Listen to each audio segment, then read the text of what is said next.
ಎಂಥ ಅದ್ಭುತವಾದ ಈ ಬೇಲೂರು ದೇವಸ್ಥಾನ, ಇಷ್ಟು ಸುಂದರವಾಗಿರುವ ಈ ದೇವಸ್ಥಾನ, ಶಿಲ್ಪಕಲೆ, ಚೆನ್ನಕೇಶವ ದೇವಾಲಯ ಇದು ಪ್ರಸಿದ್ಧವಾಗಿದೆ. ಬನ್ನಿ ನೋಡೋಣ. ನಮಸ್ಕಾರ ಎಲ್ರಿಗೂ, ಹೇಗಿದ್ದೀರಾ? ಚೆನ್ನಾಗಿದ್ದೀರಂತ ಭಾವಿಸ್ತೀನಿ. ನಾನು ಕೂಡ ಚೆನ್ನಾಗಿದ್ದೀನಿ ನೋಡಿ. ನೀವು ಚೆನ್ನಾಗಿದ್ದೇ ಇರ್ತೀರನ್ನ ಭಾವನೆ ನಂದು. ಬನ್ನಿ, ಇಷ್ಟೊಂದು ಬಿಸಿಲಿನಲ್ಲಿ ನಾವು, ಬಿಸಿಲು ಅಂದರೆ ಮಾಮೂಲಿಯಾಗಿ ಬೇಸಿಗೆ ಕಾಲನೇ ಇದು. ಬಿಸಿಲು ಅಂದರೆ ಇಲ್ಲಿ ಬೆಂಕಿ ಥರ ಕಾಲು ಸುಟ್ಕೊಂಡು ಹೋಗ್ತಾ ಇದ್ದೀವಿ, ಅಷ್ಟು ತಿರುಗಾಡೋಕ್ಕೆ ಕಷ್ಟ ಆಗ್ತಿದೆ, ಅಷ್ಟೊಂದು ಬಿಸಿಲಿದೆ ಇಲ್ಲಿ. ಅಲ್ಲಿ ನಡ್ಕೊಂಡು ನಾವೆಲ್ಲರೂ ಹೋಗ್ತಾ ಇದ್ದೀವಿ. ದೇವಸ್ಥಾನದಲ್ಲಿ ಈ ದೇವಸ್ಥಾನ ಎಲ್ಲಿದೆ, ಹೇಗಿದೆ ಅಂತ ನಿಮಗೆ ಸ್ವಲ್ಪ ಪರಿಚಯ ಮಾಡಿಸ್ತಾ ಇದ್ದೀನಿ ಕೂಡ. ಬೇಲೂರು ಕರ್ನಾಟಕದ ಹಾಸನ ಜಿಲ್ಲೆಯಲ್ಲಿರುವ ಯುಗಜಿ ನದಿಯ ದಡದಲ್ಲಿರುವ ವಿಶ್ವ ಪ್ರಸಿದ್ಧ ಐತಿಹಾಸಿಕ ಪ್ರವಾಸಿ ತಾಣ ಆಗಿದೆ. ಇದು ಹೊಯ್ಸಳ ರಾಜವಂಶದ ಆರಂಭಿಕ ರಾಜಧಾನಿಯಾಗಿತ್ತು. ಹೊಯ್ಸಳ ರಾಜ ವಿಷ್ಣುವರ್ಧನ ಕ್ರಿಸ್ತಶಕ 1116ರಲ್ಲಿ ಚೋಳರ ಮೇಲಿನ ವಿಜಯದ ಸಂಕೇತವಾಗಿ ನಿರ್ಮಿಸಿದ ಅದ್ಭುತ ಶಿಲ್ಪಕಲೆಯ ಚೆನ್ನಕೇಶವ ದೇವಾಲಯಕ್ಕೆ ಇದು ಪ್ರಸಿದ್ಧಿಯಾಗಿದೆ. ಇದು ಸ್ಥಳ ನೋಡಿ, ಹಾಸನದಿಂದ ಸುಮಾರು 38 ಕಿಲೋಮೀಟರ್ ಮತ್ತು ಬೆಂಗಳೂರಿನಿಂದ ಸುಮಾರು 220 ಕಿಲೋಮೀಟರ್ನಲ್ಲಿದೆ. ಹಿಂದೆ ಇದಕ್ಕೆ ವೇಲೂರು ಮತ್ತು ಬೇಲಾಪುರ ಎಂದು ಕರೀತಿದ್ರು. ಇದು ಹೊಯ್ಸಳ ಸಾಮ್ರಾಜ್ಯದ ರಾಜಧಾನಿಯಾಗಿತ್ತು. ಚೆನ್ನಕೇಶವ ದೇವಾಲಯ ಇದು ಕಲ್ಲಿನ ಕಲೆಯ ಉನ್ನತ ಗುಣಮಟ್ಟದ ಶಿಲ್ಪಕಲೆಯ ಕೆಲಸಕ್ಕೆ ಉತ್ತಮ ಉದಾಹರಣೆಯಾಗಿದೆ. ಈ ಶಿಲ್ಪಕಲೆ ನೋಡ್ರಿ, ಈ ದೇವಾಲಯದಲ್ಲಿ ನೃತ್ಯ, ಬೇಟೆಯಾಡುವುದು ಮತ್ತು ವಿವಿಧ ಭಂಗಿಗಳಲ್ಲಿರುವ 80ಕ್ಕೂ ಹೆಚ್ಚು ಮದನಿಕಾ ಶಿಲಾಬಾಲಿಕೆಯ ಶಿಲ್ಪಗಳಿವೆ. ಈ ದೇವಾಲಯವನ್ನು ಪ್ರಸಿದ್ಧ ಶಿಲ್ಪಿ ಜಕಣಾಚಾರಿ ನಿರ್ಮಿಸಿದರೆಂದು ನಂಬಲಾಗಿದೆ. ಚೆನ್ನಕೇಶವ ದೇವಾಲಯದಲ್ಲಿರುವ ನವರಂಗವು ಯಾವುದೇ ಹೊಯ್ಸಳ ದೇವಾಲಯಗಳಿಗಿಂತ ದೊಡ್ಡದಾಗಿದೆ ಮತ್ತು ಅತ್ಯಂತ ಆಕರ್ಷಕವಾಗಿ ಕೆತ್ತಿದ ಕಂಬಗಳನ್ನು ಹೊಂದಿದೆ. ಪ್ರತಿ ವರ್ಷ ದೇಶ ವಿದೇಶಗಳಿಂದ ಲಕ್ಷಾಂತರ ಪ್ರವಾಸಿಗರು ಈ ಪುಣ್ಯಕ್ಷೇತ್ರಕ್ಕೆ ಭೇಟಿ ನೀಡುತ್ತಾರೆ. ಈ ಅದ್ಭುತ ದೇವಾಲಯವು ಹೊಯ್ಸಳರ ಕಲಾತ್ಮಕ ಶೈಲಿಯ ಅನನ್ಯ ಸೃಷ್ಟಿಯಾಗಿದೆ.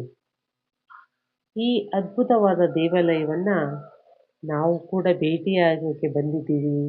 ನಿಮಗೆ ತೋರಿಸ್ತಾ ಇದ್ದೀನಿ ನೋಡಿ, ಎಷ್ಟು ಅದ್ಭುತವಾದ ಕಲೆ ಇದೆ ಅಂತ ನೀವು ಕೂಡ ನೋಡ್ತಾ ಇದ್ದೀರಿ. ಬಹಳ ಸುಂದರವಾದ ಕೆತ್ತನೆ. ಒಮ್ಮೆ ನೋಡಿದರೆ ಇನ್ನು ನೋಡ್ಬೇಕನ್ಸುತ್ತೆ, ಕಣ್ಣು ತುಂಬಿ ಹೋಗ್ತಾವ ನೋಡ್ರಿ, ಅಷ್ಟೊಂದು ಸುಂದರವಾದ ದೇವಸ್ಥಾನ. ನಾವು ಕುಟುಂಬದ ಜೊತೆಗೆ ಎಲ್ಲ ಕಡೆ ಯಾತ್ರೆ ಮಾಡ್ತಾ ಇಲ್ಲಿ ಬೇಲೂರಿಗೆ ಕೂಡ ಬಂದಿದ್ದೀವಿ. ಇವರು ನಮ್ಮ ಸಣ್ಣಮ್ಮವರು, ನನ್ನ ಹಿಂದೆ ಇರೋರು, ನಮ್ಮ ಅತ್ತಿಗೆ, ನಮ್ಮ ಮೈದ್ನವರು. ಅಲ್ಲಿ ನೋಡ್ರಿ, ನಮ್ಮ ಮೈದ್ನವರೆಲ್ಲ ಕೆಳಗಡೆ ಇದ್ದಾರೆ, ಫೋಟೋ ತೆಗಿತಾ ಇದಾರಲ್ಲ. ಎಲ್ರೂ ಸೇರ್ಕೊಂಡೆ, ಮಕ್ಕಳು ಎಲ್ರೂ ಸೇರ್ಕೊಂಡೆ ಬಂದಿದ್ದೀವಿ. ಎಲ್ಲ ದೇವಸ್ಥಾನ ನೋಡ್ತಾ ಇಲ್ಲಿ ಬೇಲೂರಿಗೆ ಕೂಡ ಬಂದಿದ್ದೀವಿ. ಇಲ್ಲಿ ದರ್ಶನ ಕೂಡ ಮಾಡಿದ್ವಿ. ನಿಮಗೆ ಕೂಡ ತೋರಿಸ್ತಾ ಇದ್ದೀನಿ ನೋಡ್ರಿ, ಎಷ್ಟು ಸುಂದರವಾಗಿದೆ ಅಂದ್ರೆ ಹೇಳ್ತಿರೋದು. ಇದು ಬಿಸಿಲು ಜಾಸ್ತಿ ಇರೋದ್ರಿಂದ ನಮಗೆ ನಿಲ್ಲಕ್ಕೆ ಕಷ್ಟ ಆಗ್ತಾ ಇತ್ತು. ಯಾಕಂದ್ರೆ ಸ್ಲೀಪರ್ ಕೂಡ ಹಾಕೊಂಡು ಬರೋ ಹಂಗಿಲ್ಲ, ಒಳಗಡೆ ಶೂಟಿಂಗ್ ಮಾಡೋಂಗಿಲ್ಲ. ಹೊರಗಡೆ ಎಲ್ಲ ಬಿಸಿಲಂದ್ರೆ ಬಿಸಿಲು, ಸಿಕ್ಕಾಪಟ್ಟೆ ಬಿಸಿಲು. ನೀವು ನೋಡ್ತಾ ಇದ್ದೀರಾ, ಇಷ್ಟೊಂದು ಬಿಸಿಲು ಕಾಣಿಸ್ತಾ ಇದೆ ನಿಮಗೆ ಕೂಡ. ಅದರಲ್ಲಿ ಪೇಶನ್ಸ್ ಆಗಿ ಓಡೋದಂದ್ರೆ, ತಿರುಗಾಡೋದಂದ್ರೆ ಇನ್ನೂ ಕಷ್ಟ ಆಗ್ತಾ ಇತ್ತು. ನೋಡೋ ಕುತೂಹಲ ಕೂಡ, ಮತ್ತೆ ಅಲ್ಲಿ ಎಲ್ಲ ನೋಡ್ಬೇಕನ್ನೋ ಆಸೆಯಿಂದ ಹಂಗೆ ತಿರುಗಾಡ್ತಾ ಇದ್ವಿ. ಮತ್ತೆ ಇನ್ನೊಂದು ವಿಶೇಷ ಅಂದ್ರೆ, ಈ ದೇವಸ್ಥಾನದ ಸುತ್ತಲೂ ಗೋಡೆಗೆ ಒಂದು ಕಲ್ಲು ಒಂದು ಫರ್ಶಿ ಮಾತ್ರ ಕೂಲಾಗಿರ್ತಿತ್ತು. ಅದು ಹೆಂಗಂತ ಗೊತ್ತಿಲ್ಲ. 2ನೇ ಫರ್ಶಿಗೆ ನಾವು ಕಾಲಿಟ್ರೆ ಬೆಂಕಿ. ಅದು ಫಸ್ಟ್ ಗೋಡೆ ಹತ್ತಿರೋ ಕಲ್ಲಿನ ಜೊತೆಗೆ ನಾವು ತಿರುಗಾಡಿದ್ರೆ ಕೂಲ್ ಅಂದ್ರೆ ಕೂಲಾಗಿತ್ತು. ನಾನು ಬೇರೆಯವ್ರಿಗೂ ಕೇಳಿದೆ, ಇದು ನನಗೆ ಅನ್ಸುತ್ತಾ ನಿಮಗೂ ಅನ್ಸುತ್ತಾ ಅಂತ. ಇಲ್ಲ ಕೂಲಾಗಿದೆ ರೀ ಅಂತ ಹೇಳಿದ್ರು ಅವರು ಕೂಡ.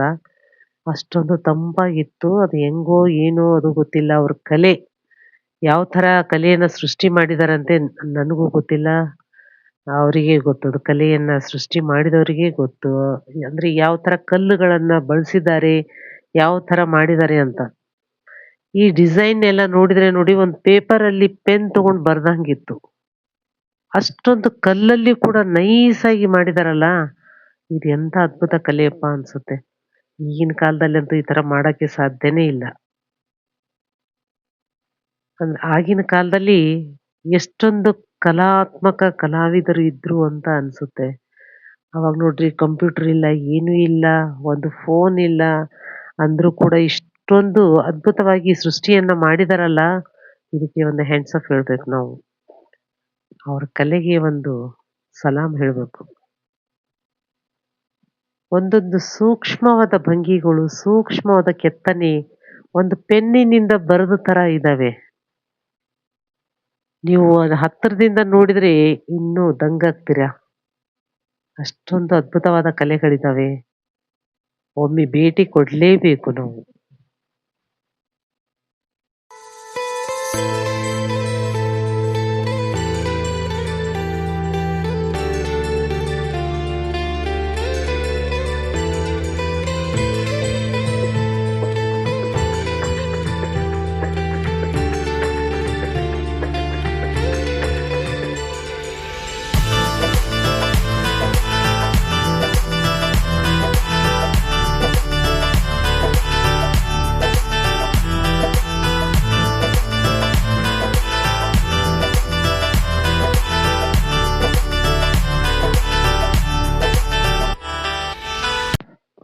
ನೋಡ್ತಾ ಇದ್ದೀರಲ್ಲ ಇಷ್ಟೊಂದು ಅದ್ಭುತ ಕಲೆಯನ್ನ. ಇನ್ನಷ್ಟು ಕುತೂಹಲಕಾರಿ ವಿಷಯಗಳನ್ನ ತಿಳ್ಕೋಬೇಕು, ನೀವು ನೋಡ್ಬೇಕು ಅಂದ್ರೆ ನನ್ನ ಚಾನೆಲ್ನ ಸಬ್ಸ್ಕ್ರೈಬ್ ಮಾಡ್ಕೊಳ್ಳಿ. ಪಕ್ಕದಲ್ಲಿರೋ ಬೆಲ್ ಐಕನ್ನ ಪ್ರೆಸ್ ಮಾಡಿ ಆಲ್ ಅಂತ. ನಾನು ಹಾಕೋ ಪ್ರತಿಯೊಂದು ಒಳ್ಳೊಳ್ಳೆ ವಿಡಿಯೋಗಳು ನಿಮಗೆ ಬಂದು ತಲುಪ್ತವೆ. ಫಸ್ಟ್ ನೀವು ನೋಡ್ಬೋದು ಅಂತ ಹೇಳ್ತಾ, ಮತ್ತೊಂದು ವಿಡಿಯೋಗಳನ್ನ ನಾನು ನಿಮಗೆ ಹಾಕ್ತಾ ಇರ್ತೀನಿ. ಬನ್ನಿ, ಇದೇ ತರ ನಿಮಗೆ ನನ್ನ ವಿಡಿಯೋಗಳನ್ನ ಶೇರ್ ಮಾಡ್ತಾ ಇರ್ತೀನಿ. ಯಾರಿಗಾದ್ರೂ ಇಷ್ಟ ಆದ್ರೆ ಒಂದು ಕಮೆಂಟ್ ಮೂಲಕ ನನಗೆ ಏನು ಅಂತ ತಿಳಿಸಿ. ಲೈಕ್ ಕೊಡೋದನ್ನ ಮಾತ್ರ ಮರಿಬೇಡಿ. ಫುಲ್ ಕೂಲ್ ಅಂದ್ರೆ ಕೂಲ್. ನೋಡಿ, ಬೆವರು ಸಿಕ್ಕಾಪಟ್ಟೆ ಬಿಸಿಲಿದೆ. ಈ ನೆಲದ ಮೇಲೆ ಒಂಚೂರು ಸುತ್ತಾ ಇಲ್ಲ ಕಾಲು. ಅದು ಏನಂತ ಗೊತ್ತಿಲ್ಲ. ನಾವು ಶಿಲ್ಪ ಕಲೆಗಳು ಇಷ್ಟೊಂದು ಕಲೆಯನ್ನು ಅಲ್ಲಿಗೆ ಕೂಡ ಬರಲ್ಲ. ಆ ಶಬ್ದಗಳು ಕೂಡ ನಮ್ಮ ಹತ್ರ ಇಲ್ಲ. ಅದು ಒಂದೊಂದು ಕೆತ್ತನೆ ಒಂದು ಪೇಪರ್ ಮೇಲೆ ಬರೆಯೋಕ್ಕೂ ಆಗಲ್ಲ ನಮಗೆ. ಆ ಥರ ಕೆತ್ತಿದ್ದಾರೆ ನೋಡಿ. ಇಷ್ಟೊಂದು ಹಬ್ಬ ಮಾತಾಡೋಕ್ಕೂ ಆಗಲ್ಲ. ಇದು ಕಲ್ಲು ನೋಡಿ, ನನಗೆ ಅದೇ ವಿಚಿತ್ರ ಆಗ್ತಾ ಇದೆ. ನೆಲದ ಮೇಲೆ ನಿಂತಿದ್ದೀನಿ, ಕಲ್ಲು ನೋಡಿ. ಸ್ವಲ್ಪ ಬಿಸಿಲಾಗ್ತಾ ಇಲ್ಲ ಇಲ್ಲಿ.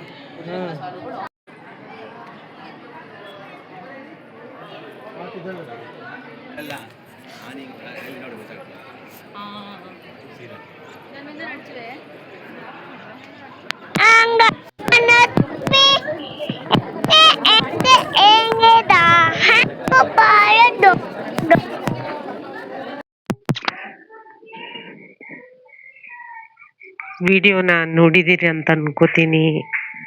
ಮತ್ತೊಂದು ವಿಡಿಯೋದಲ್ಲಿ ಸಿಗೋಣ ಎಲ್ರು. ನೋಡಿ, ಇಷ್ಟೊಂದು ಒಳ್ಳೆ ಅದ್ಭುತವಾದ ಶಿಲ್ಪಕಲೆಯ ಐತಿಹಾಸಿಕ ಸ್ಥಳವನ್ನ ಭೇಟಿ ಕೊಟ್ಟಿವಿ. ಶ್ರೀ ಚೆನ್ನಕೇಶವ ದೇವಾಲಯವನ್ನ ಮತ್ತೆ ಭೇಟಿಯಾಗೋಣ ಅಂತ ಈ ವಿಡಿಯೋನ ಇಲ್ಲಿಗೆ ಎಂಡ್ ಮಾಡ್ತಾ ಇದ್ದೀನಿ. ಮುಂದಿನ ವಿಡಿಯೋಗೆ ಮತ್ತೆ ಸಿಗೋಣ ಅಂತ ಹೇಳ್ತಾ ಧನ್ಯವಾದಗಳು ಎಲ್ರಿಗೂ. Thank you so much.